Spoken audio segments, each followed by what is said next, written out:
Alright, so bear with me here. Since my overhead camera isn't working, we're just gonna do this in the chair. So I am working on a couple projects, which I'm not gonna fully talk about just yet, but I want to show you some cool grip gear stuff, which is like accessories that you use to modify and build camera rigs and the things like that.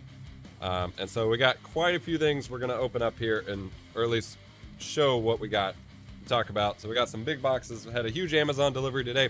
By the way, I have just about every worthwhile to buy microphone arm in existence. And in a couple weeks, I will have a microphone arm shootout that can basically a full buyer's guide of everything you need to know about buying microphone arms. Coming soon. I think you guys will really enjoy it. Well, this box contains a pan for my toaster oven. I don't think you care about that one. This is not Adam's cook or EposVox's cookware reviews. We also have vent covers. Alright, this one's useful for today. Alright. We're getting there. We're getting there. Whee! This box is the one that contains all the interesting stuff. This one is marked as oversized. Actually, I bet we can angle this other camera for it. Hold up. 1 second. Let's do... Whee! Here we go.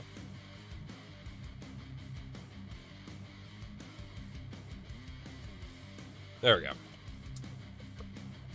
Alright, so.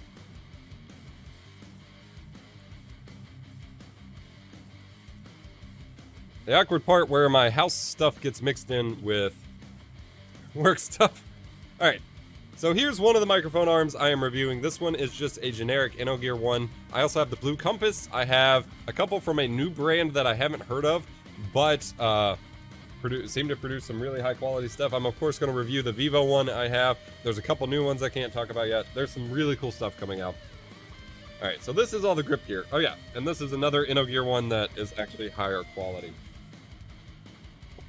So, whenever you're a creator and you start doing really hardcore video stuff and you need to like build camera rigs and stuff, a lot of your money is spent on stuff that looks like this and looks super boring. It comes in brown boxes. There's no effort put in packaging, and people are like, why is your packaging so bad, or whatever.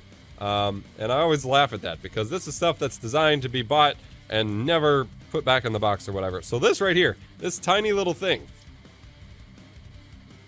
this is actually a V-mount battery, like I would power my big Ursa Mini Pro camera with.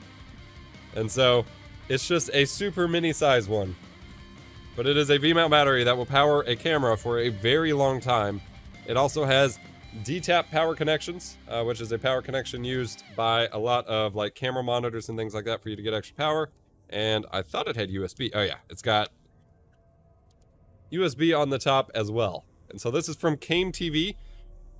And typically I use the big beefy V-mount batteries for my cinema camera rig and the like, but this one is going on a smaller camera rig that I'm stoked to show you. But it just comes in plain brown boxes that you never think anything about. We've also got stuff like this.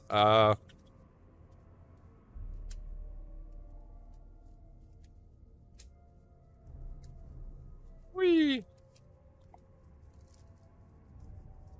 And this stuff gets expensive when you have to buy a ton of it. But the good thing is this isn't stuff you buy and just use once and then don't care about. This is stuff you can keep for decades and always find uses for in your camera builds. So this right here is a tiny little thing. It's a cold shoe mount that allows me to mount a monitor on it and provides full swivel as well as, I believe, tilt for mounting a monitor on like a camera rig. And so I have a couple of these for different camera rig setups. We've got, what's in here? I'm always having to buy more grip gear and things like that. Oh yeah, these are called NATO rails. They're at least rails. I don't know if they're called NATO rails. These are 15mm rails. You put them on, you need a plate that they connect to in the first place, or a mount that they use, but then you use them to attach other accessories, like a follow focus, or... Ah, Jesus Christ. And so these comes in all sorts of sizes, but like my follow focus motor actually sits on this, and this mounts underneath the camera, and then you attach it and modify with stuff like this. And so these little things that you never see are things that can actually eat up a ton of your budget for a while, but then you have them forever. And the more of this junk that you collect, and especially since it's also small and modular, the more you're able to build cool projects and things like that. What is this one? Oh yeah. Wait, what is this? Oh, this was, okay. So this is from ArcScan, I believe. This is effectively an Elgato multi-mount alternative, but it could also be used as a microphone arm. And so I'm actually doing a whole video about Elgato multi-mount alternatives. But this clamps to your desk, like the Elgato multi-mount does. And then spins around here and has a full, like, ball head on the mount itself, and then an elbow, and then a ball head with a nice little screw adapter here. And what's fun is this is actually compatible with the Elgato multi-mount accessories, because you unscrew this and it comes out just like the Elgato multi-mount stuff. There's also some stuff from Archon that has the same connection style. And so you could actually combine this with some of the Elgato multi-mount accessories, or even put this whole arm on an Elgato multi-mount potentially. The head down here is bigger, so maybe not, but at least up top you could use the Elgato multi-mount accessories. So lots of cool stuff like that once you start getting into grip gear and the like.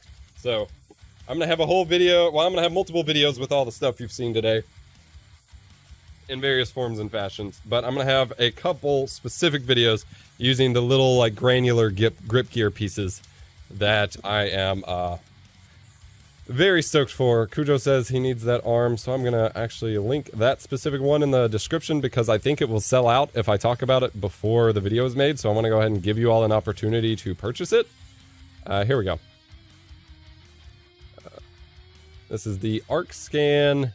It's expensive. It's more expensive than the Elgato multi-mount, actually. But I think it's actually really cool. Here, I'll pull up the product page. So, price-wise, this is definitely a worse value than the Elgato multi-mount. But the Elgato multi-mount has had stock issues, so whatever. This is, I believe, $85 after the coupon. And every time I've looked at this, the coupon has been there. So, I think this is one of those where they want to make you feel like you're getting a coupon, but really the price is the $85 or whatever. But you can use it for overhead camera mounts, you can use it for microphones, you can use it for anything. And I think the flexibility of the mounting capabilities with the elbow and stuff is actually a little bit more advantageous depending on what you're doing than the Elgato multi-mount. There are plenty of scenarios like my teleprompter I have mounted right now where the solid rod is, I should not have made that gesture on camera because someone's going to gif it. The solid rod is actually a better mounting solution than this, and there's plenty of scenarios where that is the case. But there's also plenty of scenarios where you want some more flexibility, and both the elbow as well as the ball head at the bottom and the top provide that flexibility. So it depends on what your uses are and things like that.